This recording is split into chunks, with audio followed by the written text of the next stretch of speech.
Aşgabat Türkmenabat ýokary tezlikli awtobanynyň Lewap welaýatyndaky bölüginiň gurulşygynyň ýygzamlaşmagy netijesinde bu işlere çekilen ýerli hünärmenler zähmet şertleriniň hem juda yaramazlaşandygyny aýdarlar. Habarçylarymyz 2019-njy ýylda gurulşy başlanan we Türkmen gaznasyndan 2 milliard 300 milyon dollar göýberilen bu awtobanynyň gurulşygynyň şu günler giýji gündüz dowam etdirilýändigini belleýärler. Resmi kagyd ýüzüne iş sagaty 8 sagat diýilip görkezilse-de, adaty işgärler günne 12 sagat işläýmeli. Munyň ýörüýti hasap ýürüdilýär. Kanuny gödeňine tutulanyň hatda talap edilýänden hem artyk wagt işlese kiçili goşmaça töleg bermeýärler. Diýip atlandyrylmasalygyny soran hünärmenleriň biri aýtdy. Türkmenistanyň zähmet kodeksinde iş wagtynyň kadyly dowamlylygynyň hepdede 40 sagatdan ýokary geçmeli däldigi aýdylýar. Emma söhbetdeşlerimiz hepdede 70 sagatdan hem artyk işledilýändiklerini aýdarlar. Olaryň maglumatyna görä günde 12 sagat işleýän asfalt tikizleýäne aýda 2200 manat, ýük ulug sürüjüsine 3100 manat, ýol urunda sazyk haşalotlary arasalyana 1800 manat kesitli hak tölenýär. Hatta bayramçylyklarda hem işýanymyz üçin goşmaça töleg bermeýärler. Bu barada karşı şikayatyny eşitdirmek aňyrda dursun. Tapsyrylan işi ýetişdirip bilmeseň hem desini işten çykarýarlar. Ýolbaşçylar bu şertlere razy bolmasaň, çar tarapyň açyk diýerler we dowamly boluň işläň çaltyrak diýinip azgyrlýarlar. Diýip söhbetdeşimiz 14-nji iýulda belledi.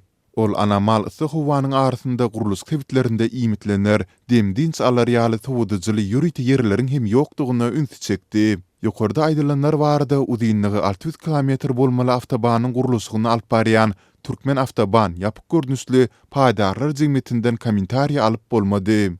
Türkmenistanyň zähmet we ilaty durmuş taýdadyny goramak ministrligi hem bu kärhananyň işgärleriniň hukuklarynyň depelenýändigi baradaky maglumatlar boýunça soraglara jogap bermekden ýüze wurdy. Gepin gerdisine bellesek, ýoluň gurulşygyny alyp barýan ozalkan tanalmaýan Türkmen Awtoban kärhanasynyň eýesiniň prezidentiň aýal doguny Durdunabat Recepowanyň adamsy Annanazar Recepowdygy barada maglumatlar peýda bolupdy. Garaşsyz Türkmen News nesiri Recepowyň hem ýurt içinde hem de daşynda hasaba alynan ençime firmany özünde birikdirýän biznes toplumuna ýol başçylyk edýändigi barada habar beripdi.